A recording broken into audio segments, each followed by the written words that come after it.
So we just got to Rory's shop, waiting for Eric to pull in. He's probably 10-15 minutes away. So we're all here waiting for him.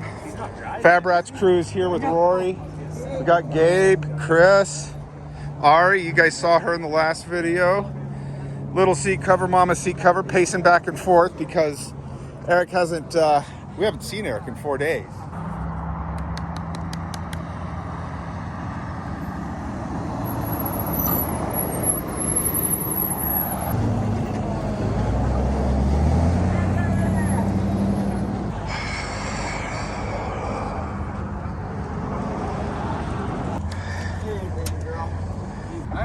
Glad that part of the trip is over.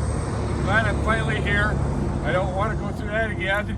Made some bad decisions. Right? 14 hours on the road. Yes, we finally made it to Moab, Utah. It was a heck of a trip. And to help you better understand, let's go back in time a little bit. Not quite to the first video where the top kick failed on us on the freeway, but a little bit after that. So as you know, the rest of the crew headed on to Moab, Utah, while we backtracked to go get another truck. After I picked up the trailer and was heading west again on the freeway, I got word that they had some trouble just outside of Denver after the first pass. One of our friend's tow rigs blew a brake line. Well, that got me to start thinking about, should I really try and do all the mountain passes outside of Denver, hauling the trailer with just a 1-ton dually? And it made me remember of a conversation that I had with an old 4-wheel drive club member from years ago. He used to come out here all the time in his motorhome every spring for Easter Jeep Safari and towing his Jeep behind his motorhome. And he said the route that he took was much better than going through the mountain passes. And he told me that route, but I couldn't quite remember exactly what it was. I just knew that he told me it was flatter and that you went further west and then turned and went down into Moab, kind of backtracking a little bit. So we kept heading west and knew we'd have to stop for the night. We pulled into a truck stop, got a few hours of sleep, woke up very early in the morning to guess what? A snowstorm. So we got out onto the freeway, I-80, and headed west, but we didn't get very far before we found out the freeway was closed. The freeway was clear ice, there were semis in the ditch, and the freeway was closed for the tow trucks to recover them. We sat there for over an hour. Then we finally got to Rock Springs, and that's where I thought my route would take me south.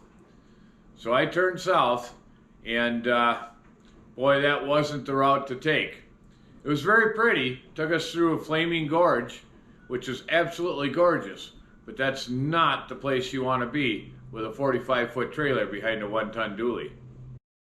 That route took me over some mountain passes that had some 7 to 9% grades for 5 to 10 miles.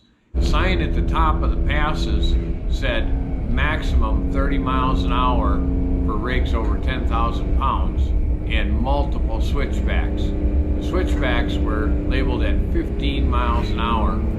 Guy down at the station was telling me this is the last pass to get over on this route. Then we'll get down into the flats and it'll be an easy run into Moab.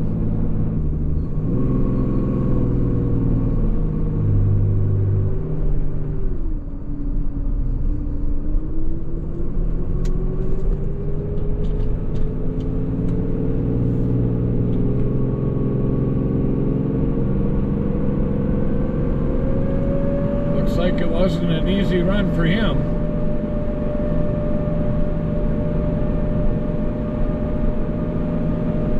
What do they say? It's all downhill from here?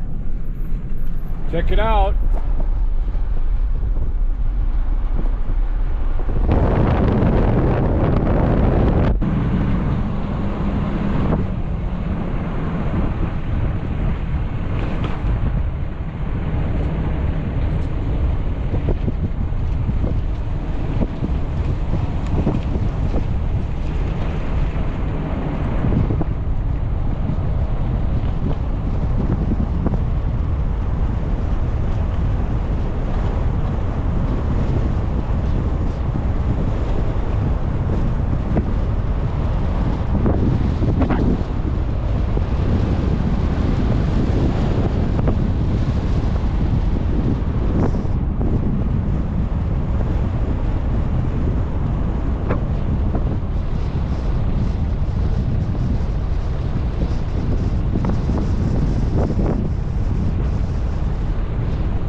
as you saw in the beginning of this video, we finally made it to Moab, Utah, to Rory's shop, Moab Motorsports.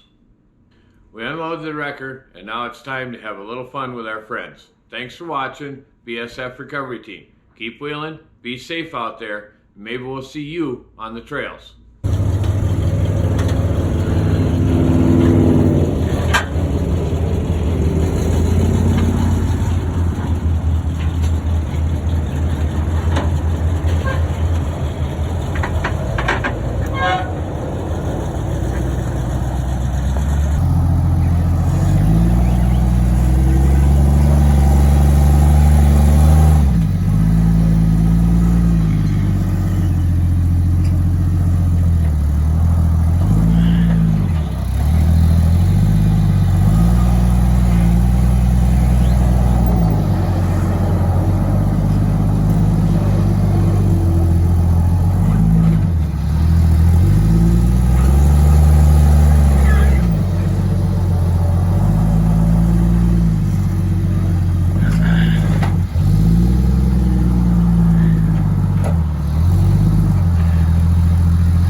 Show off!